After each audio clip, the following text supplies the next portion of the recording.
So let's turn to some splashy deals that made recent headlines in the biotech space. So Biogen actually announced that it is going to be doing a deal with Sage for some brain drugs. Its stock is up on the news.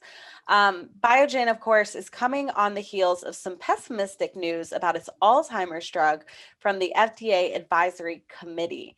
Um, the company also is struggling a little bit because its top selling medicine, Tecfidera, which is an oral medication for MS, is actually in jeopardy. There was a court ruling this summer about its patent that cleared the way for generics to enter the market.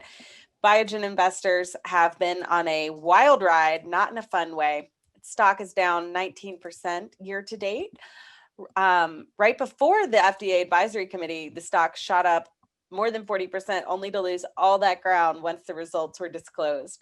Could you tell us more about why investors are not encouraged by the FDA meeting related to its potential Alzheimer's drug, which is called Adu? Aducanumab. Thank you. Aducanumab. Did you practice that? I cannot get that one. And give us a little history about this Alzheimer's drug. Why does Biogen need something new? Yeah, so this is a really convoluted story. And the FDA generally doesn't like those kind of stories. The study, it was in two clinical trials. They did an interim look and decided that the drug wasn't going to pass the clinical trial, so they stopped the clinical trials.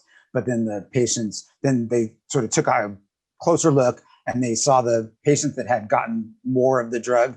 It appeared that it seemed to be working, and so they went to the FDA and said, "Hey, what do you think?" The FDA said, "Sure, go ahead and submit it for a marketing application." And then the FDA held an advisory committee meeting, and the reason why it shot up before the meeting is because the FDA releases documents 2 days before the advisory committee meeting, and so the FDA seemed very positive in the document, so that's why the stock shot up. And then the advisory committee came, and all the doctors on the panel were these are all outside doctors, were all very negative, and so now investors are not quite as sure that the drug will get approved. And the Sage deal, are there any red flags with the news that was just announced? Yeah, so this is a two-drug deal, zuranolone, which treats depression, and then Sage 324, and we can tell by the fact that it's still using a code name that is an earlier stage, and that treats essential tremor and other neurological diseases. So zuranolone, the depression drug, kind of has a story like aducanumab, in that it's sort of a potential turnaround product. It failed a large study in major depression disorder, but they're still testing it in other indications like postpartum depression. So hopefully Biogen's sort of hoping that it'll work there. I was sort of surprised at the valuation of the deal. So it's $875 million upfront, and $650 million, and they also made a $650 million equity investment, which seems a little steep for Biogen to pay for a drug that failed a clinical trial and then one that's early stage. Awesome. So another deal that was pretty interesting is about Eli Lilly. So we just talked about its antibody cocktail, but it's actually getting into gene editing with Precision Biosciences. Does this deal complement what Lilly already has, or is this a totally new space for Eli Lilly? Yeah, I mean, I like this deal better than the Biogen one, because it has a low upfront. Lilly's only paying $100 million upfront, and then they're taking a $35 million equity investment in Precision. It's for Duchenne's muscular dystrophy.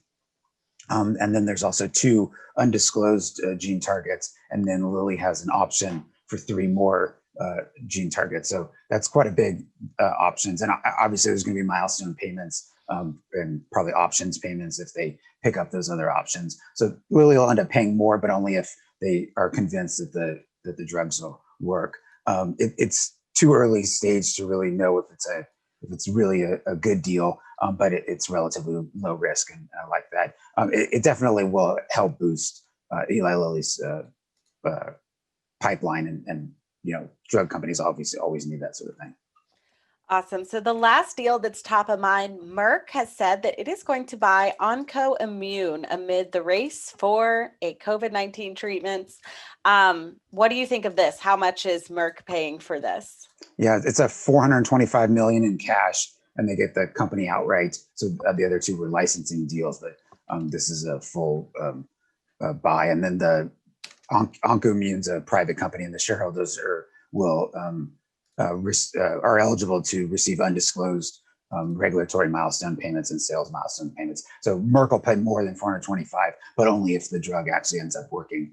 This is it's the therapeutic called CD24FC. It knocks down the immune system, and it was originally developed for graft versus host disease. So that's when you put in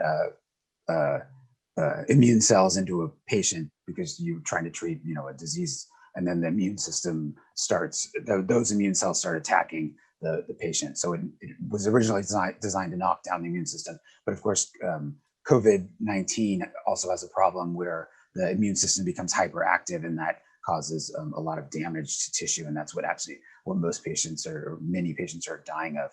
They have interim phase 3 data that showed that there was 60% higher probability of improvement in clinical status compared to placebo.